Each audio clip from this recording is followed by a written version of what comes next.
सभी साथियों को नमस्कार और उम्मीद है आप सभी अच्छे होंगे। आरआरबी ग्रुप डी का जो पेपर चल रहा है अभी, उस पेपर के प्रत्येक शिफ्ट में मेरे मित्र आपको नर्वस टिश्यू से सवाल देखने को मिलता है और बहुत सारे छात्र परेशान हैं और गलतियां करते हैं। बने रहिएगा इस वीडियो के अंत तक। 8 मिनट में आपका न्यूरॉन आपके दिमाग में होगा। तो आइए बिना किसी देरी के शुरू करते हैं इस सेशन की और देखते हैं एग्जाम रेलेवेंट क्या कुछ सीख पाते हैं।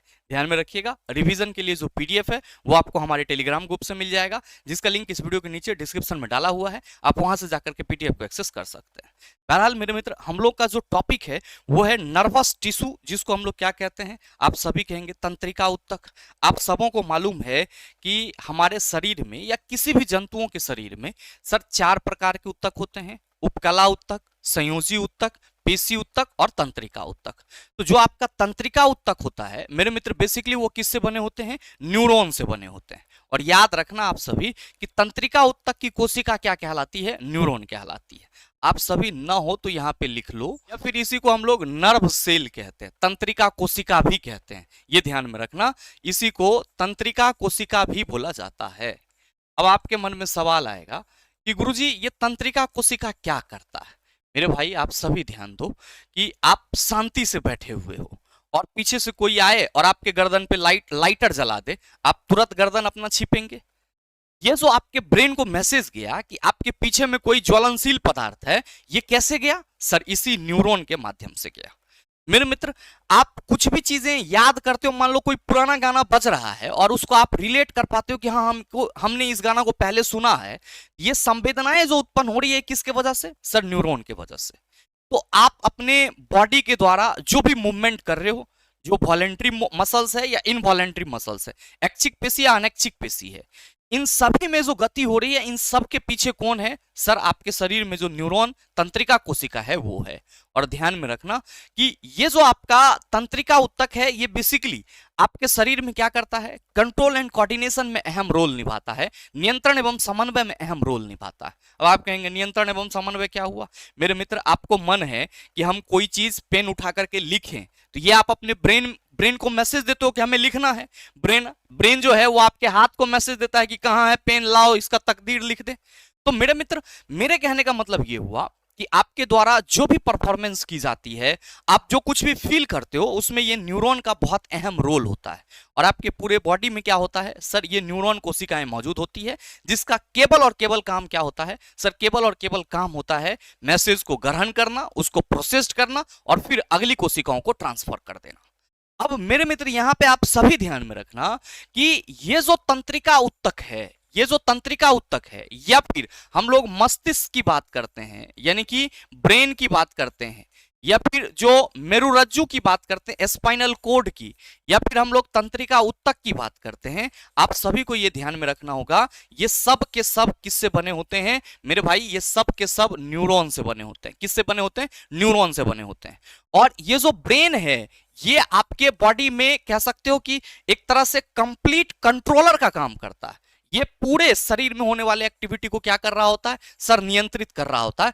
और जो मैसेजेस आपके ब्रेन तक जाती है वो किसके थ्रू? स्पाइनल कोड के थ्रू, मेरुरज्जु के थ्रू। और जो ब्रेन एक्शन के लिए मैसेज देता है वो भी किसके थ्रू सर? जो मतलब टारगेट मसल्स हैं या जो टारगेट पेशी हैं जिसके द्वारा एक्शन लिया जाएगा, किसके थ्रू आता है सर? स्पाइनल कोड द्वारा। और ये सब किससे बने? न्यूरॉन से बने। अब मेरे मित्र, आप सभी ध्यान रखना यहाँ पे कि ये जो न्यूरॉन है, इसके 3 बेसिक संरचना होते हैं जिससे आपके एग्जाम में लगातार सवाल पूछे जा रहे हैं। पहला, आप सभी ये जो पतला पतला संरचना देख रहे हो, ये जो पतला पतला संरचना देख रहे हो मेरे भाई, इस पतले पतले संरचना को हम लोग क्या कहते हैं? याद रखना, इस पतले पतले संरचना को हम लोग डेंड्राइट्स कहते हैं। क्या कहते हैं? डेंड्राइट्स, जिसको शुद्ध हिंदी में ध्रुविका बोला जाता है। और यहां पे जो ये गोल सी संरचना आप देख रहे हो और इसके बीच में ये न्यूक्लियस है, यहां पे साइटोप्लाज्म भी होता है। इसको मेरे मित्र हम लोग इस गोल जैसी संरचना को न्यूक्लियस कहते हैं। और ये पूरे बॉडी को, यानी कि ये पूरी संरचना जिसमें डेंड्राइट्स वगैरह सारे आ जाते हैं, इसको हम लोग सेल बॉडी या फिर क्या कहते हैं? साइटोन कहते हैं। सेल बॉडी या साइटोन कहते हैं। इस सेल बॉडी या साइटोन में क्या होता है? केंद्रक और कोशिका द्रव होता है। आप सभी ध्यान में रखना, इस सेल बॉडी या साइटोन में आप कहेंगे सर केंद्रक और कोशिका द्रव होता है। मेरे मित्र, अब इसी सेल बॉडी से आप देख रहे होंगे कि एक कोई लंबा प्रवर्ध इस तरह से निकल रहा है। मेरे भाई इस लंबा प्रबंध को हम लोग क्या कहते हैं, याद रखना, इसको हम लोग एक्सोन कहते हैं। क्या कहते हैं, एक्सोन कहते हैं। तो आप सभी ये ध्यान रखेंगे कि जो न्यूरॉन की संरचना है उसमें 3 बेसिक स्ट्रक्चर हैं, जिसमें न्यूरॉन में जो आपके सेल बॉडी से सर छोटा छोटा इस तरह का प्रबंध निकलता है, इसको डेंड्राइट कहते हैं। और इसके सेल बॉडी में क्या होगा, आप कहेंगे केंद्रक होगा और साइटोप्लाज्म कोशिका द्रव होगा। और इससे जो एक लंबा प्रवर्ध निकलेगा उसको हम लोग क्या कहेंगे, एक्सोन कहेंगे। और ये एक्सोन यहां पे आके खत्म हो जाएगा। और मेरे मित्र इस एंड पॉइंट को हम लोग क्या कहते हैं, एक्सोन टर्मिनल कहते हैं। क्या कहते हैं, एक्सोन टर्मिनल। अब आप सभी ध्यान रखना कि आपके पूरे बॉडी में क्या होता है। आप सभी कहते हैं कि सर ये न्यूरॉन का जाल होता है। मेरे मित्र आप सबों को मालूम है कि आपकी बॉडी में सेंसेशन ऑर्गन भी होते हैं जो बाहरी संवेदना को ग्रहण करते हैं।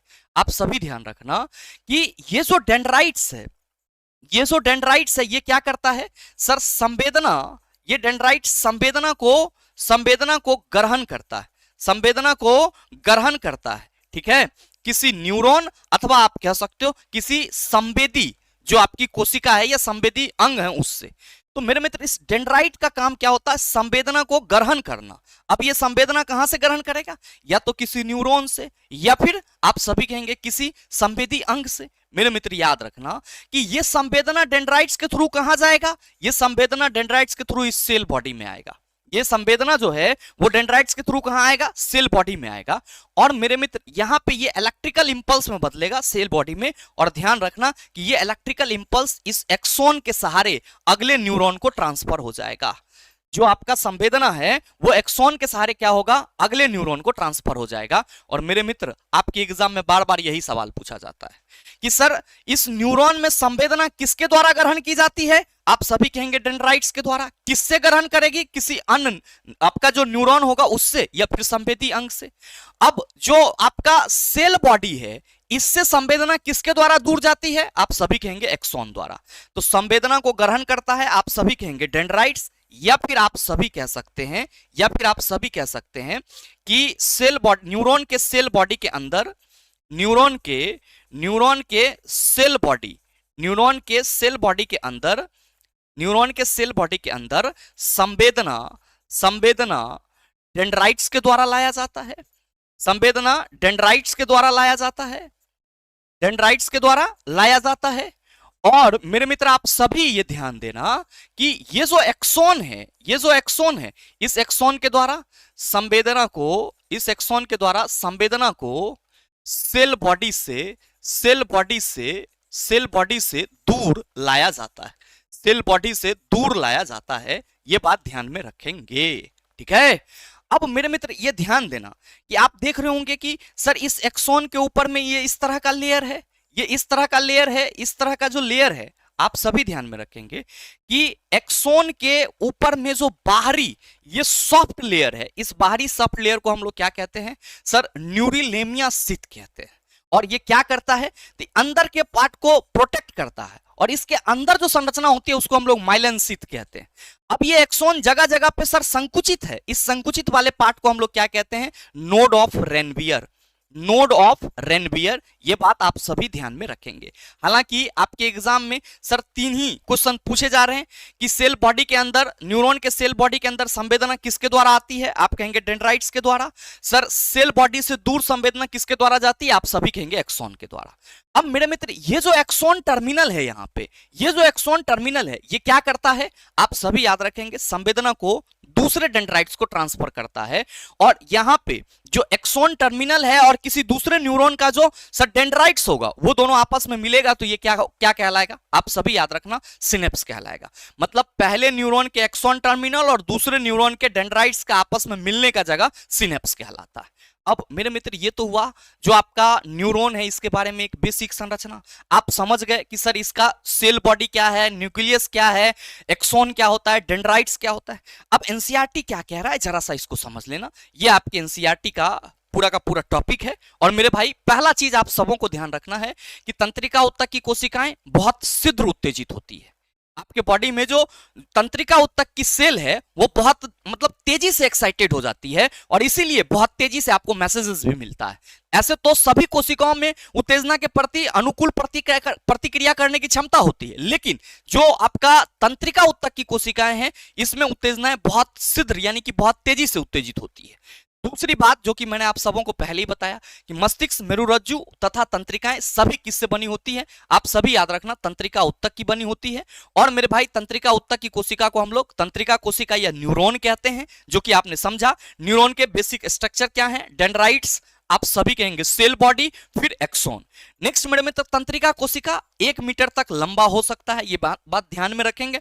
और कई बार आपने जीके के रूप में याद भी करा होगा कि सर सबसे लंबी कोशिका, आप सभी कहते हैं सर तंत्रिका कोशिका होती है। कितनी? 1 मीटर तक लंबी होती है। अब एक सवाल और आपसे बन सकता है, वो क्या है कि बहुत सारे तंत्रिका रेशे संयोजी उत्तक के द्वारा एक साथ मिलकर एक तंत्रिका का निर्माण करता है। ये लाइन वीवीआई है, आप सभी ध्यान में रखना। कई बार सवाल पूछा गया कि बहुत सारे तंत्रिका रेशे डैश उत्तक के द्वारा एक साथ मिलकर एक तंत्रिका का निर्माण करते हैं। आप सभी कहेंगे संयोजी उत्तक के द्वारा एक साथ मिलकर के एक तंत्रिका का निर्माण करते हैं। और साथ ही अगला पॉइंट ध्यान में रखेंगे कि तंत्रिका रेशे से जो गुजरने वाली संवेदना होती है, उसको हम लोग क्या कहते हैं? तंत्रिका स्पंदन कहते हैं। क्या कहते हैं? तंत्रिका स्पंदन कहते हैं। और मेरे मित्र, तंत्रिका स्पंदन हमें इच्छानुसार अपनी पेशियों की गति कराने में सहायता करता है, यह बात भी ध्यान में रखेंगे। तो अगर मेरे मित्र आपको न्यूरॉन से संबंधित इसकी संरचना क्या है और इसके कुछ बेसिक पॉइंट्स याद हैं, तो यकीन मानिए इससे बाहर आपको जो सवाल है वो देखने को नहीं मिलेगा।